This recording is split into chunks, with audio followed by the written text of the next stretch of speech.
like opposition can't really have their cake and eat it too. So Ollie tries to push on you guys that like, well, we can have independents and political parties.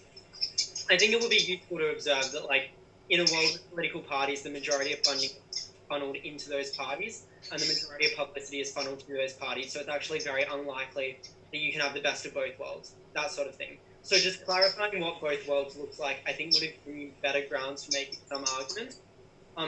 And I think in particular, it would give you better grounds for making more sort of real world based arguments about how people might vote and how people might campaign now. So let me give you three kind of very random examples that I thought of that didn't come up much in this debate. So the first one is, right now, people vote often just on party lines, and maybe that's a generational thing. They've just always voted Labour and continue to in the future. That sort of thing is less likely to happen now because you can't just vote for the same person or party over and over again. And that's a good thing. Conversely, though, proposition might then say, well, it means people listen to policies more and vote on policies, which is good. I think opposition has a lot of room to be like, actually, very few people will take really look into policy. It's time consuming, it's complicated, that sort of thing. What is likely to win over votes in a system without political parties are extremist policies that are very catchy, get a lot of news, headlines, that sort of thing, or cults of personality. So if you think about the sort of independent candidates or smaller parties that do rise up, it usually is like, Nigel Farage and UKIP. And often that is because you feed off extremism when you don't have parties to back you. Thirdly, and I think this would have been an interesting one to bring up too, lobbying right now works quite effectively because you funnel a whole lot of money into a political party. Worst case, they lose the election and pop back up the next time, and they create favourable policies for you.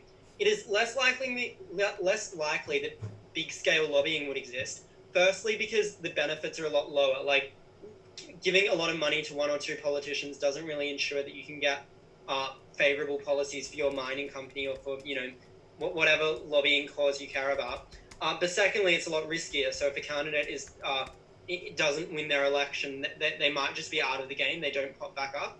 And if that means that there are fewer big lobbyists kind of swinging the elections, that's probably a good thing because it means that votes are weighted more heavily. So those sort of real world examples, I think, would have been useful and would have come out more with a bit more of a setup done as to what each world would look like. The second big piece of feedback I have is, I think, be very clear in your speeches what your goal or what matters in the debate is. And maybe just structure your speeches as like, I'm going to prove two things in this debate. First, that we get X, and second, that we get Y, where X and Y are the things you care about. So in this debate, I think X and Y would have probably been things like, one, we get more engagement with voters, and two, we get politicians that better represent their views, for example. Or maybe in closing half, it would have been more like, one, we get smoother political processes, or something about getting policies actually getting through Parliament. And the reason why I say that is I think at times this debate focuses on issues that are interesting and that might matter, but that aren't proven to matter. So, for example, why is it so important that access in terms of becoming a politician is very easy? Like, why is that the issue that I should care most about in this debate? Like, if the debate boiled down to, well, on proposition it's slightly easier to become a politician, but on opposition, no policies get through Parliament. Why is it the case that I should care about access? So give me either a principled reason to care about it, like everyone should have the right to be a politician or to represent other people's view, that sort of thing.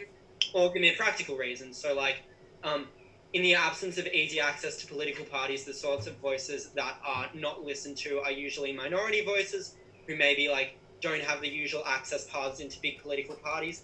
And without those voices, a lot of minority issues don't get talked about. That is why this is the most important issue.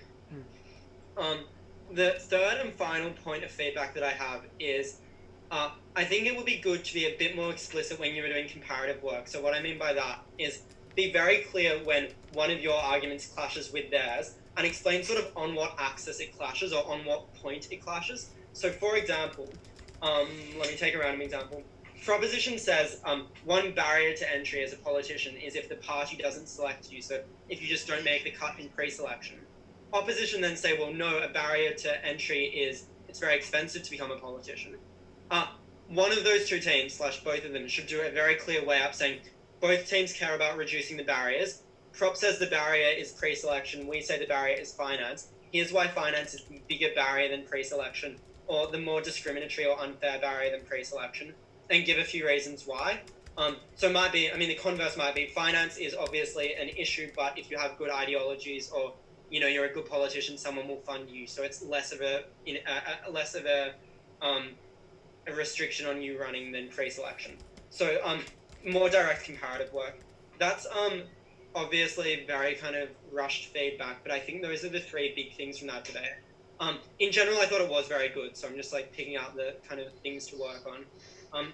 Any questions on that before we go into like a decision?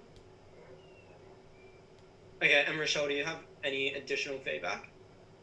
Yeah, I just thought it was really good, and I thought like the rebuttals especially, like they were really good, like they really covered what was said and were really persuasive. So yeah, that was something that stood out quite a lot to me.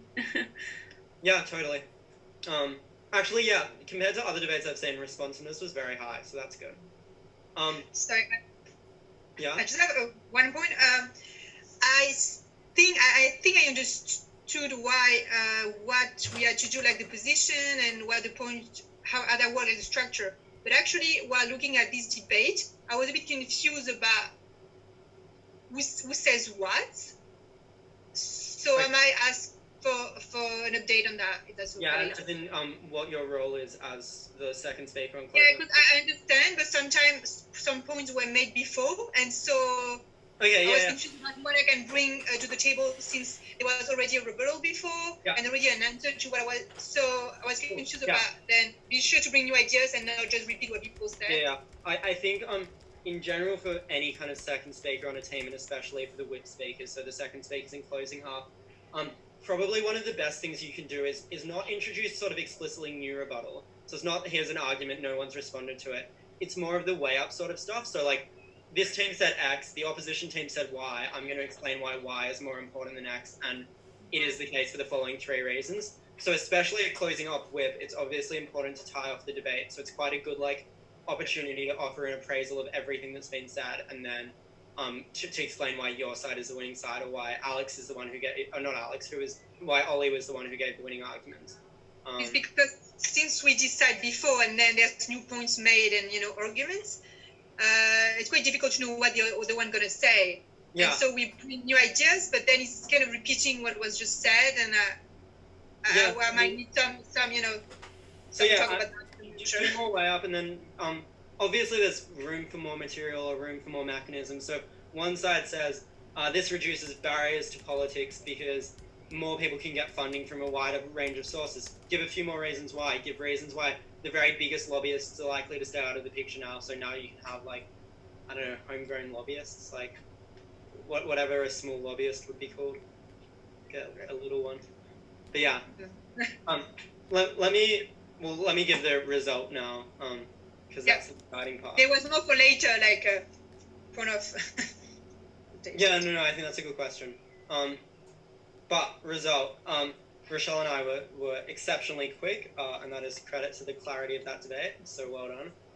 And also Rochelle's bad Wi-Fi, which meant that we just wanted to wrap it up. But the result is as follows. The first goes to closing opposition, so well done. The second to closing government, and the next ones are quite, actually they were all quite close. Third to opening opposition, and fourth to opening government. A lot of the reasoning behind that falls a little bit into the feedback that I think we just gave.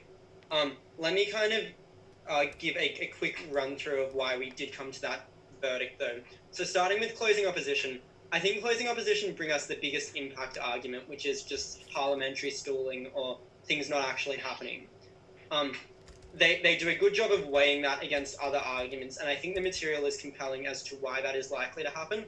And though it receives a response from closing government about why in some cases you still don't get policies going through in parliaments where each party has, you know, a similar number of seats, that wasn't at any point shown to be a structural problem with political parties, but more just an edge case when it happens to be the case that parties hold 50-50 power effectively. I think they also do a good job at closing opposition of dealing with a few other points raised in the debate. So things like the fake news points and explaining why, I think more compellingly, at an individual level that is easier to disseminate or why it's more likely to occur. And I think we get good responses to closing government. The reason why that the primary reason that gets over opening opposition is the size of the impact. The main reason why it gets over closing government is I think we get a good response to a lot of their material. And on the metric of getting better democratic representation, I think closing opposition show why that is likely. On closing government versus opening opposition, this is a tough one, and it's also a tough one to adjudicate because it's obviously like a diagonal. So you're comparing a closing team to an opening team. What I think closing government do well is kind of two or threefold, and I will decide as I go. The first thing is I think they do a good job of explaining why a party-based system is ideologically restrictive. And so even though it might be trivially true that people's ability to associate with existing political parties is lower in a world in which there are no political parties, the ability to associate with different ideologies is higher in a system of individual representation. And I think that does a good job of getting to the end goal, if not the same way of getting to that end goal that opening opposition want. I think secondly, they showed there is a harm of divisiveness with political parties, where there is an incentive to attack, to invest all resources into attacking one other party rather than defending your own ideas, which might not exist if there is a large number of prospective candidates or people. And I think in response to, which I think responds a bit to the coherency of the narrative point and explains why, even though that might be true, it is not necessarily a benefit in the debate. In terms of opening op versus opening government, the way I saw that was twofold. Firstly, I saw the informational point as a bit of a wash, and what I mean by that is I think there are arguments to be made that individuals have less liability, so are more likely to say fake things, but equally arguments to be made that individuals don't have the power to say that many or say things that get disseminated to such a great degree that they are harmful. More work would have had to be done by either team to make that point stick, so whether that is opening government saying information spread is lower at an individual level and individuals still feel liability because they will be the ones being sued for defamation, therefore information is still accurate, or conversely arguments from opposition. I think it was not a clear enough point for one team to take it over the other. I think the access point was more interesting. I think that was also, though, close and needed more kind of direct comparative engagement. So, like, why either, as I said earlier, finance or pre-selection is a better or worse mechanism for allowing people into politics.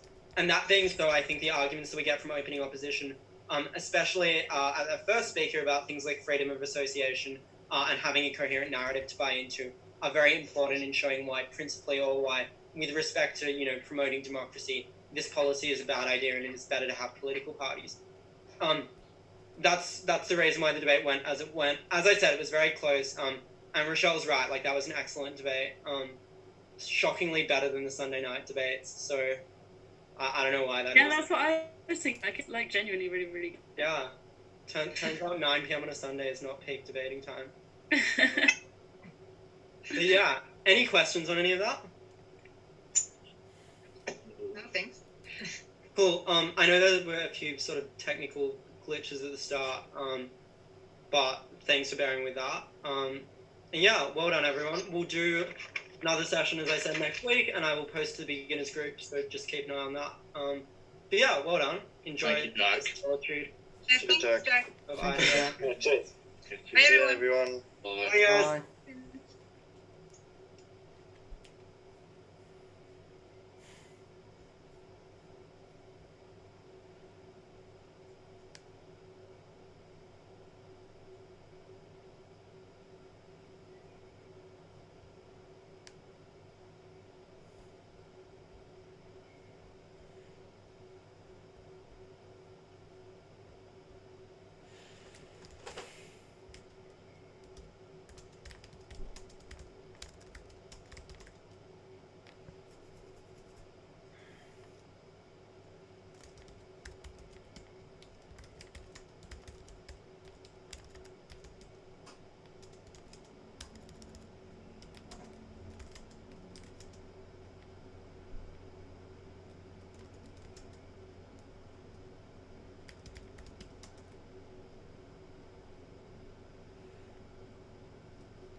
感觉我直接杆子直接撞到这个墙上了，我操！